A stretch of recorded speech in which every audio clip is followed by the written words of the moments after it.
Pada zaman dahulu kala, di sebuah kerajaan kecil bernama Majapahit, hiduplah seorang raja yang terkenal dengan kekejaman dan kesombongannya.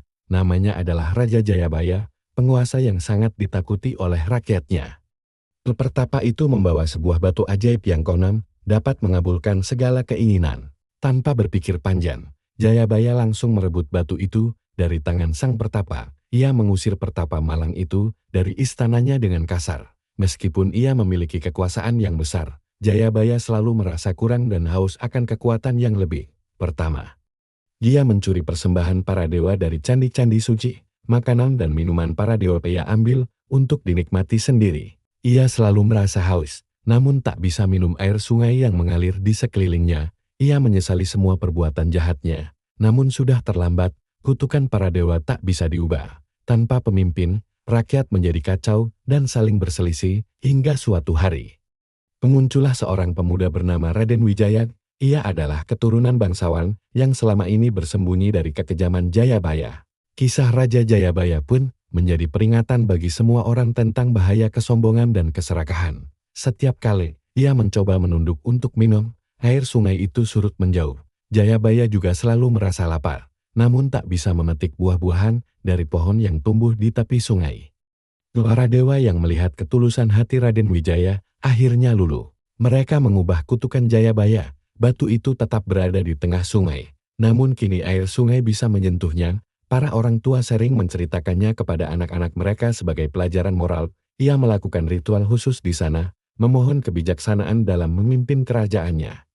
Kebiasaan ini kemudian diteruskan oleh para raja Majapahit setelahnya. Cerita itu mengajarkan bahwa kekuasaan harus digunakan dengan bijaksana, dan bahwa kerendahan hati adalah kunci kebahagiaan sejati. Banyak orang yang datang ke sana untuk berdoa dan memohon kebijaksanaan. Mereka percaya bahwa batu itu memiliki kekuatan magis yang bisa membuat seseorang menjadi pemimpin yang baik. Pohon-pohon di tepi sungai juga bisa memberikan buahnya. Ia ingin melihat langsung kehidupan rakyatnya. Dalam perjalanan itu, ia menemukan sebuah batu besar di tengah sungai. Semua itu berkat kepemimpinan yang bijaksana, yang selalu diingatkan oleh kisah Raja Jayabaya. Batu itu tampak aneh, seolah-olah memiliki wajah manusia yang menderita. Di bawah kepemimpinan Raden Wijaya, Majapahit tumbuh menjadi kerajaan yang besar dan makmur.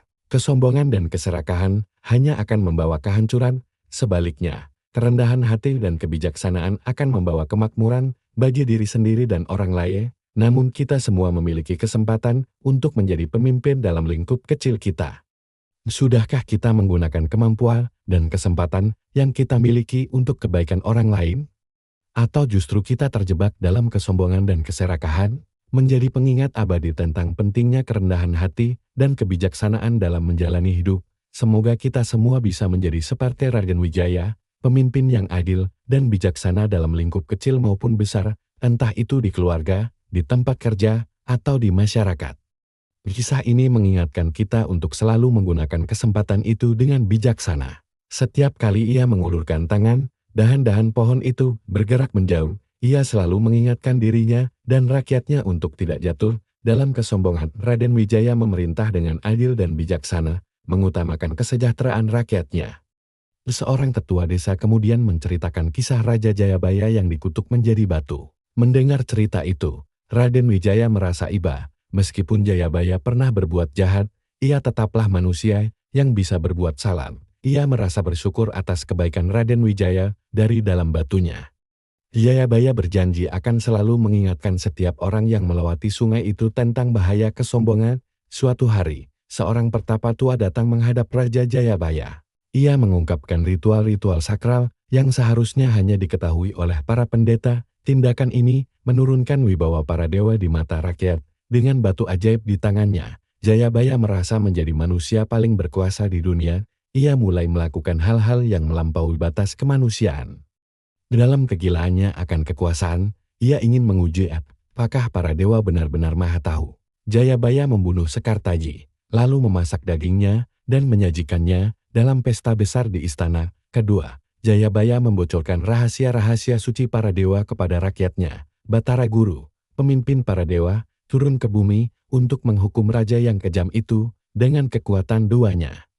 Batara Guru mengutuk Jayabaya menjadi batu, ia ditempatkan di tengah sungai yang mengalir deras. Namun kejahatan terbesar Jayabaya adalah mengorbankan putri kesayangannya sendiri, Dewi Sekartaji. Para dewa murka melihat kekejian Jayabaya, kutukan itu membuat Jayabaya mengalami siksaan abadi, bertahun-tahun berlalu. Jayabaya terus menderita dalam wujud batunya. Sementara itu, kerajaan Majapahit yang ditinggalkan Jayabaya mengalami masa-masa sulit.